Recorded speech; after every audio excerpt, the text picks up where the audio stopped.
We've come together with Tom to share with him in a very careful and very intentional way our thoughts and our prayers and our regard for him. Most especially, we give thanks for him. In many ways, he has served and touched the staff of the surgery department, as well as the patients and families that it serves. During his time at St. Vincent's, Tom has created, nourished, and sustained a pastoral care presence to the surgical area. His ministry has contributed to the community of healers at our facility who are entrusted to care for those who have come to surgery for healing. This circle that has gathered, this circle of healers, today creates our sacred space as we share some sacred time together in this service. And so, being a community of committed healers of the body, mind, and spirit, our service today is based on the Native American healing circle, the medicine wheel.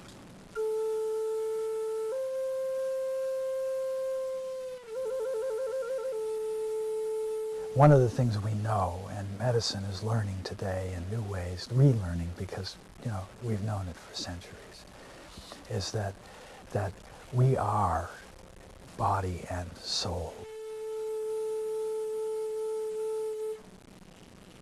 Before a beloved person of the village sets out on a long journey, often a blanket is specially blessed and passed from person to hold or to touch, in order to endow that blanket with love, prayers of protection, and hopes for a safe journey and a future reunion. We are more than just a kind of physical conglomerate here. And amazing things happen in medicine, particularly when your body and your spirit are all in the battle together. You are a whole human being.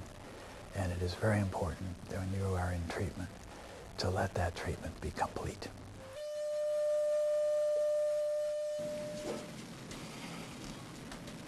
Creator God, send the spirit of life to Tom out of the west, the direction of the sundown.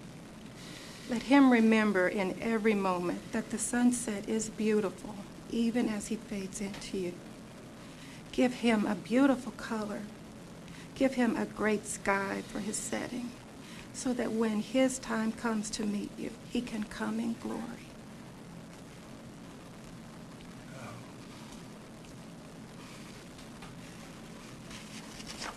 The battle is for me to have as much time as I can to die well, and to clear the decks so that when I do die, I am as free as possible to move on and not be regretful of anything in this life, but to enter into the great mystery. You want in the days ahead. It's beautiful. It's just beautiful. And one of the privileges that I have been given is that I am present and I am here and I know I'm dying. And I got agenda. And the agenda is to celebrate life, to stay connected. So I just want to encourage you to support one another because it's hard back there. And as long as I can come in here, I still will be supporting you because alone, none of us can do it. It just can't be done alone. Nice seeing you again. How are you doing? Okay. Watch the shoulder. Oh, I'm sorry. That's okay. You okay? Yeah. There is an armor that we must wear, and that I wore, a soul armor under my scrubs that protected me enough from the pain I was facing to be able not to run, and so this isn't about being unprotected, but the thing that we do very often, and I know really good people who do this, is they put on too much. So there are two things. Number one of the things that we tend to do is, particularly if we're Lone Rangers, is we're not taking care of ourselves. And we're not grounding ourselves in places where we can pass it on and get rid of it. And and so what we do is we bring our own denial into the situation, and we are not available at all. Or we hide in our professionality. And it is so important with those people who are facing death that we are able to wear a light enough armor that we can be with them and be in some kind of relationship with them. That's a critical piece. We all kind of know that, but I'm just finding out in spades. That piece is very important. And the other thing that happens to us, particularly this happens to some doctors, and it's as if we're on a crusade against disease. And one of the very hard things for some doctors to do is to be able to let go and to be able to let a person die without seeing it as a personal failure. We do it all the time, saying, I lost one today. And when I hear that, I just, you didn't lose one. You just came to the end of your work with that person. And so there are ways in which we, through our own grandiosity or through some absolutely unrealistic expectations of ourselves, that we get ourselves on a kind of holy crusade and can't let go of it. And it kills us.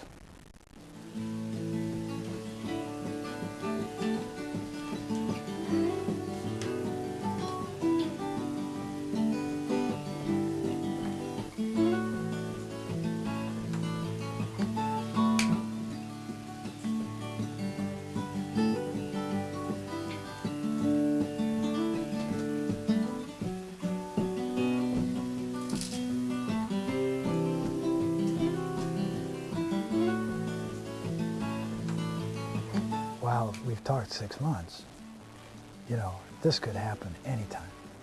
And it does with many cancer patients. My situation could change dramatically, and I will go into the process of truly dying. How that looks with most cancer patients is not the agony that they portray in dramatic productions.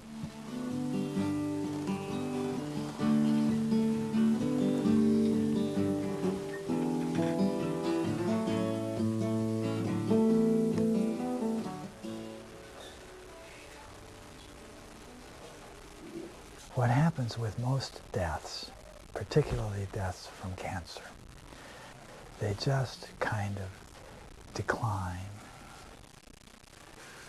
How are you doing? They sleep more. Your body is filling up with toxins that it can no longer eliminate. How about that? A little better, you think? But what they do is they don't so much cause pain as they affect your consciousness. And you drift away. And you're just not, you're less and less present. Yeah. Can you tell us at all about the pain?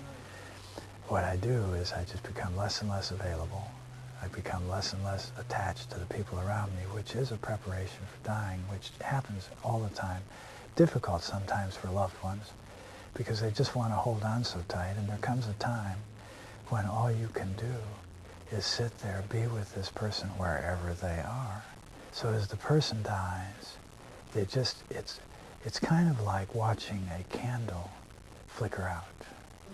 And the angels, they fly from the branches of heaven, sweetly falling on our clear heads in the fall, fall, fall, falling down, down.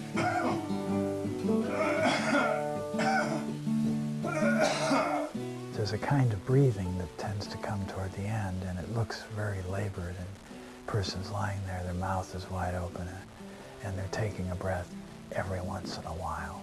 And you sit there, and you're always wondering, is this it? More a vision than a memory, my old man poet floating in the leaf, and the angels they fly from the branches of heaven, sweetly falling on our clear heads in the fall, fall, fall, falling down, down, gentle as the dew, your hand warm in mine, and the angels they fly from the branches of heaven, lyrical motion with the depth of the ocean. Even though I question the God idea, I look around and what I found is a divinity comes to me, more a vision than a memory, my old man poet floating in the leaf, and the angels they fly from the branches of heaven, sweetly falling on our clear heads in the fall, fall, fall, falling